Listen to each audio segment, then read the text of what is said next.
Hello, my friends out there. You are listening to As We Go Along. I am Brian, as I am every week. I still haven't changed my name.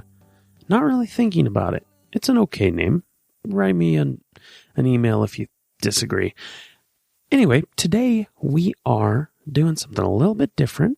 Instead of having a conversation with my improviser pals, we just got a title of a podcast that does not yet exist from our friends on Facebook, and we just jumped into it. We used that as the jumping off point, and we had a lot of fun. So what does this mean? This means we are going to do a little bit of shorter of a show.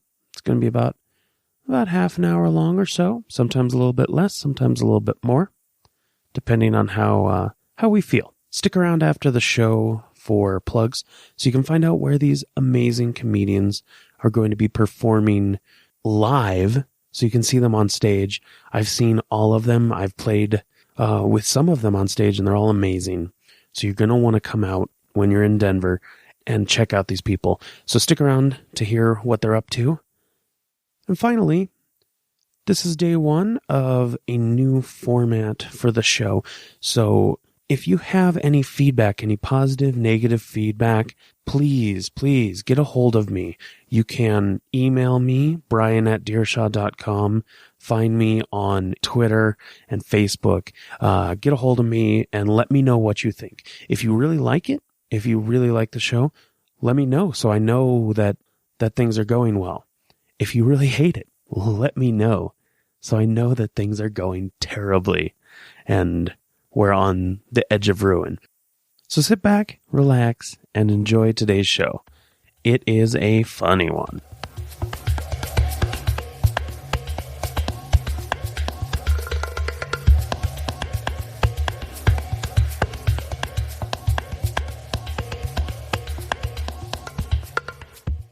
Hey everybody, welcome to another episode of The Half-Life of Infinity, an existential walk among the Pebbles. I'm your host, Chaz. And, if you're just coming to the podcast, this is where we talk about, life, the universe, small rocks. We talk about small rocks a lot, kind of dominates the conversation. I like to stick with existentialism, but, it doesn't work out often. But, rocks are, part of the universe, part of the collective we. And, so it's okay. It's okay. I want to introduce my co-host. You've known her from, the other episodes of this podcast, of course, unless you're just coming new to it. Her name's Jenny. I don't know her last name. I don't think I ever learned her last name. It's Jenny Apples. Oh. Yes. Jenny, like we're already connecting, we're already learning more about each other. It only took like 65 episodes before I learned your last name. That's okay. Everything comes with time. And time for you to learn my last name was today. Oh, wow. That's very existential. Yes. Just like... and the thing about my last name, Apples, is that, it takes time for apples to grow. They come off of a tree after they grow, and then they fall. You see, this is why I brought you onto the show. This is why I wanted, when I was like, I want to do a twice a year podcast. I want to do it with Jenny Apples. Now I know it's Jenny Apples. And because you're just in tune. And now I get it. Your last name's Apples, so you've always been in tune. I really didn't have a choice not to be in tune. Yeah. I was born with it.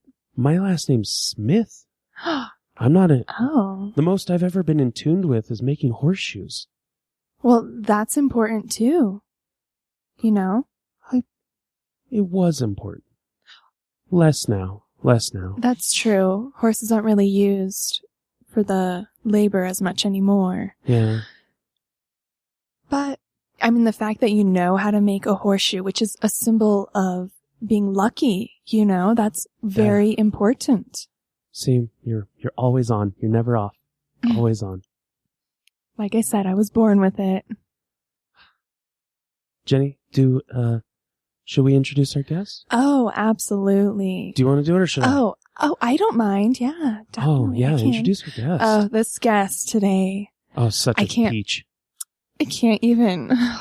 I love her so much. Mm-hmm. She's such an inspiration. To me as well. She was there when I birthed my 2 babies. You know, she is my doula. Oh. Markila Angels. Markila. Thank you, Chaz. Thank you. Jenny, thank you for having me today to talk about symbolism and existentialism and, of course, why we're all connected and together on this hot, disgusting rock together. Why we are here to just rise above and just, you know, get through all the muck and grime and the filth with each other in a, you know, loving and respectful and peaceful manner. Markila, you're an inspiration. You're constant inspiration to both of us. Yeah, you didn't even help me with any of my children, but I still I deeply respect you.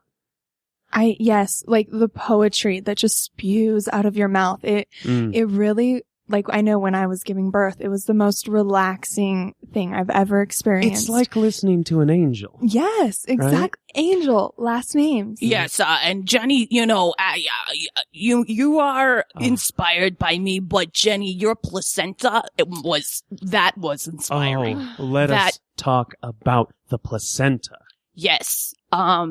So placentas themselves are actually, in a way, like pebbles. They are filled with minerals, with very, very important vital minerals that are essential to the earth. People dismiss both placentas and pebbles. You know, they don't understand. They'll put a placenta in a hazmat bag and throw it in a landfill and think that is better than planting it under your favorite oak tree. Oh, see, my life partner and I, we ate the placenta. Mm-hmm. And is that, we heard about that, like, as a good idea? What is that? You're a professional doula. Do you recommend? Yes, consumption of the placenta? You actually must consume it raw, as quickly after the birth as possible. That's why they call it after birth. Yes. I mean, tell them the method I took was a little bit different, but tell them about why you recommended me bathing in the placenta.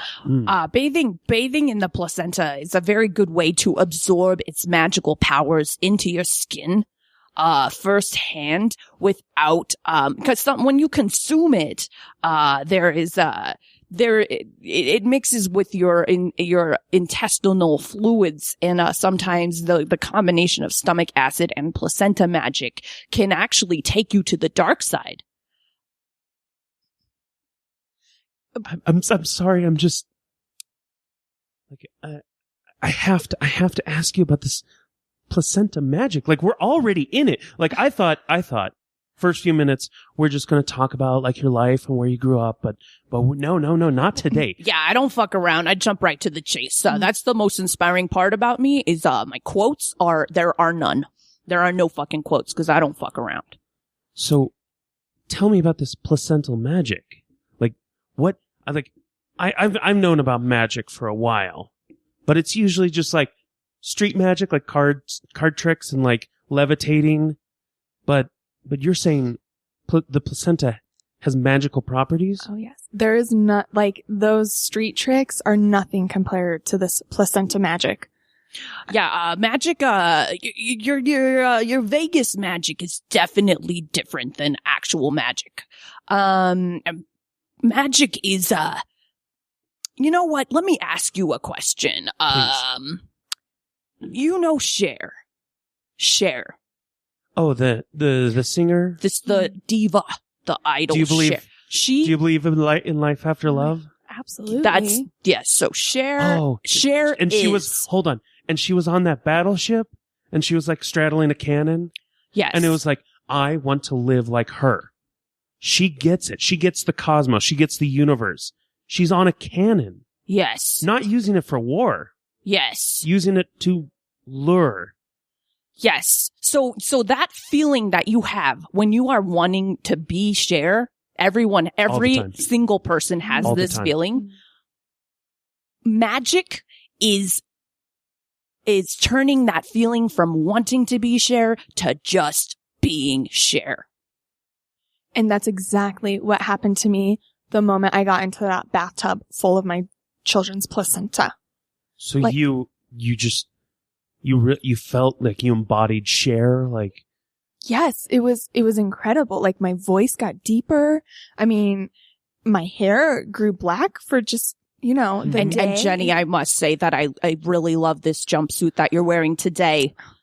Thank you. It looks amazing. It looks amazing. The thigh-high boots are a nice touch. Oh. See, now I'm, in retrospect, I'm kind of tying it all together now that I know about the magical properties of Cher. So is it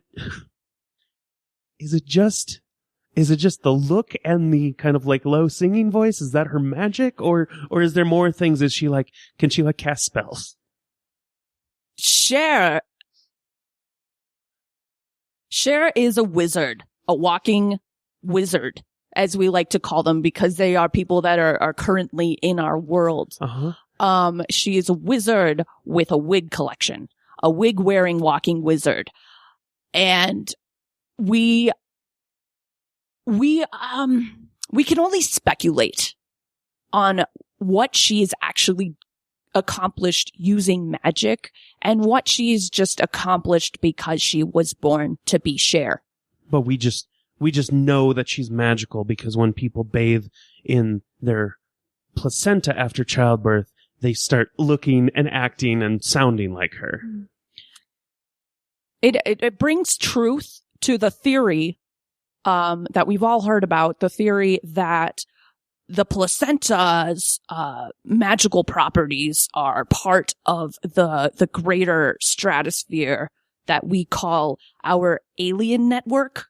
And this is the stratosphere where Cher was actually formed.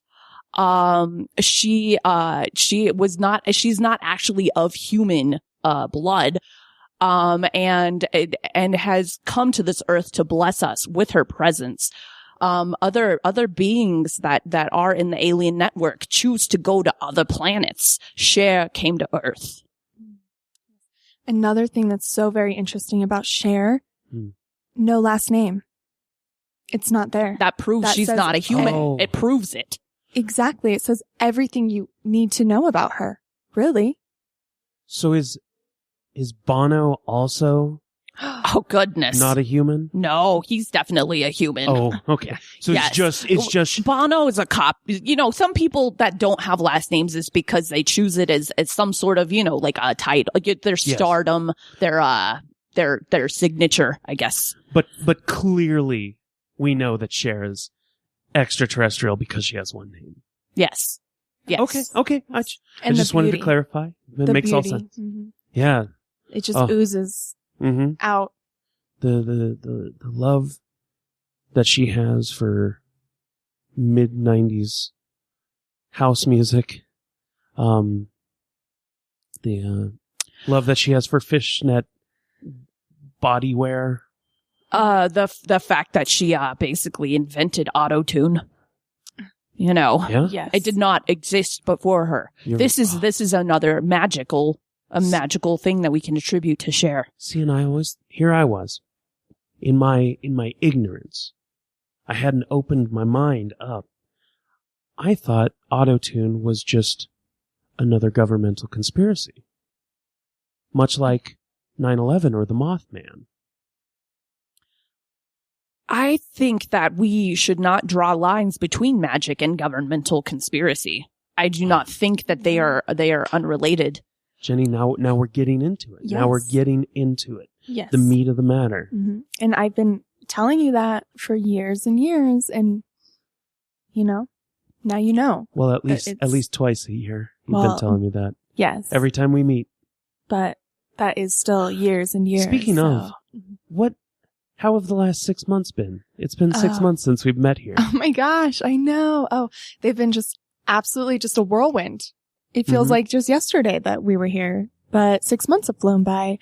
My baby girl started to crawl, and then she started to walk, and it was, very magical and incredible. Wow. She's been breastfeeding for a full year now. I mean, this is illustrating the magic, because her baby girl is 4 years old. And the fact that she is just now learning how to walk and still breastfeeding is a part of the true magic that is within all of us. Unfortunately, people expect their children to achieve things too quickly nowadays, and push them too hard. It's all in your own time, I mean, I can't agree with you more. I didn't learn to use the restroom until I was about 12. And it was like, my parents had the same philosophy. It was like, in your time. And I wasn't ready. I have a question about that. Yes. Did you mean you didn't learn how to go into the actual room that is meant for removing your bowels and your urine, or that you didn't know how to remove those things out of your body? I didn't actively pursue that knowledge. It sort of just came to me. It was like my body was working against me. Without my knowledge, it just happened. So wherever I would be, much like a horse. Oh yes, okay. To bring it back to horses and how free they are to just go where they might. Middle of the street, first grade classroom. I mean, in reality, how unnatural is a rest room? Yes. I mean, it still feels foreign to me. Yes. Yes. It's absolutely, I feel like it's more natural to just fertilize the land. Yes. Absolutely, like horses. And you know about fertilizing the land. Mm-hmm. Yes. Do you also maybe use part of the placenta to fertilize crops, or to like grow a tree? Absolutely. There's a vast amount of nutrients. After Jenny here finished her bath, we used the water on her garden. Oh wow! So it's just like it's like when you reuse the broth in a slow cooker. Mm-hmm. Absolutely, and also magically, there was there's a new species of kale growing in her garden that has still not been classified yet. Yes, and I have won first place at the state fair for all of my vegetables every single year since then. Every year. Yes.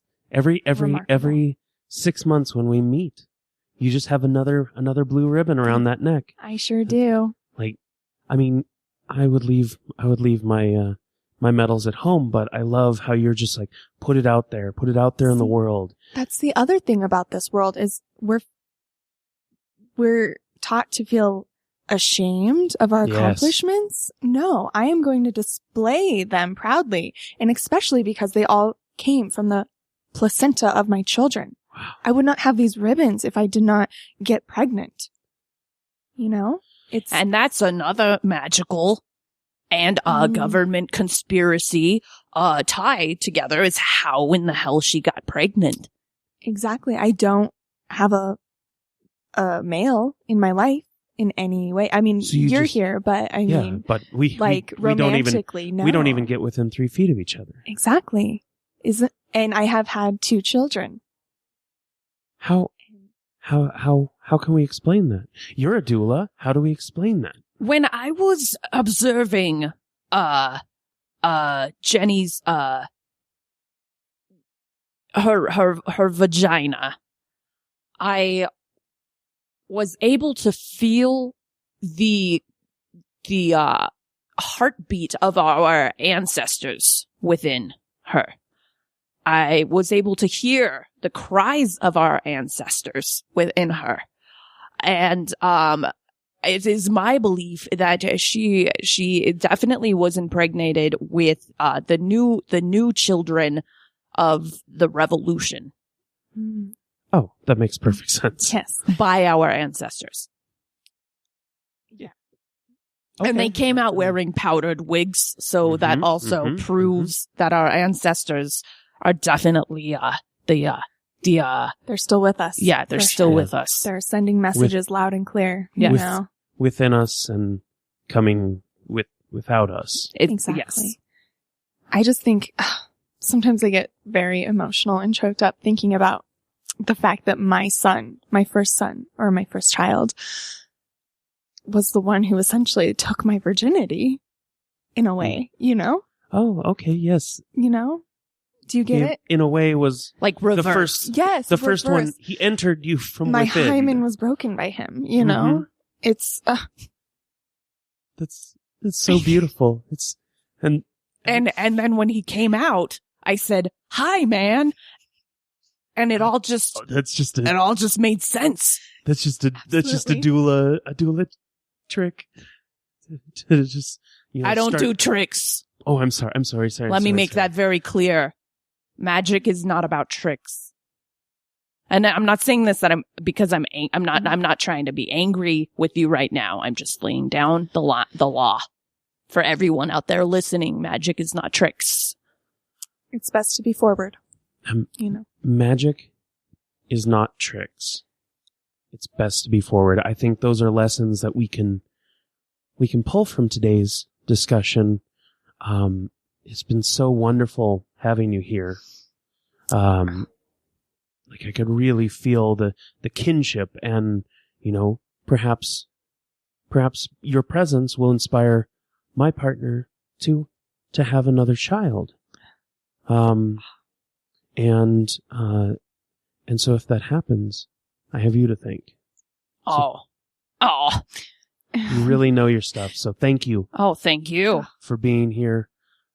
Jenny, yes. Oh, thank you as always. Oh, thank you. For being my co-host. Absolutely. And we'll talk in another 6 months. 6 months, yeah. And until then, this has been another episode of The Half-Life of Infinity, an existential walk among the Pebbles.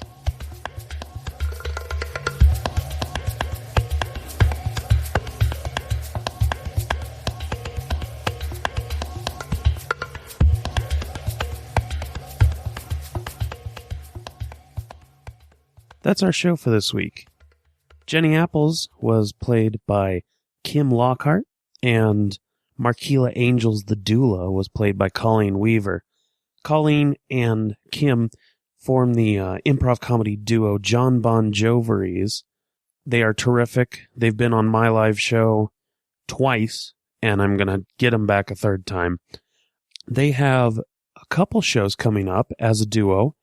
They're playing the Kimosabi 2-person improv tournament on Tuesday, November 29th at 8 p.m. at Voodoo Comedy Playhouse, as well as the dual improv competition on Saturday, January 7th. I believe that starts at 10 p.m. They also are part of a group that does a show called The Story of You, which will be playing November 26th, December 10th, and every Saturday in January at 7 p.m. at Voodoo Comedy Playhouse. So please, if you are in the Denver area, go see them. Go see them as a duo. Go see them as part of Story of You, which is a fantastic premise of the show. It's actually it's an improvised documentary of an audience member's life, sort of inspired by Ken Burns. So, if you've ever watched a Ken Burns documentary, you can sort of get that in your head, but it's probably going to be not quite as dry as the wonderful works of Ken Burns. I am looking forward to seeing it myself. And as for me, I played Chaz Smith. That was me. It wasn't just another guy that we just randomly put on the podcast. It was me. You can check me out on Instagram, on Twitter. That's at Brian Deershaw, BryanDierschow. You can check me out on Facebook. It's Brian Deershaw Comedy. Let's see, what do we have coming up? Every Monday night in Denver at the Voodoo Comedy Playhouse is the Losers Bracket, which I am the host and producer of. It is a improv duo show, so it's just 2-person improv teams. It's there's so many funny duos in Denver, and I've gotten a bunch of them already on the stage, and I'm just going to get more.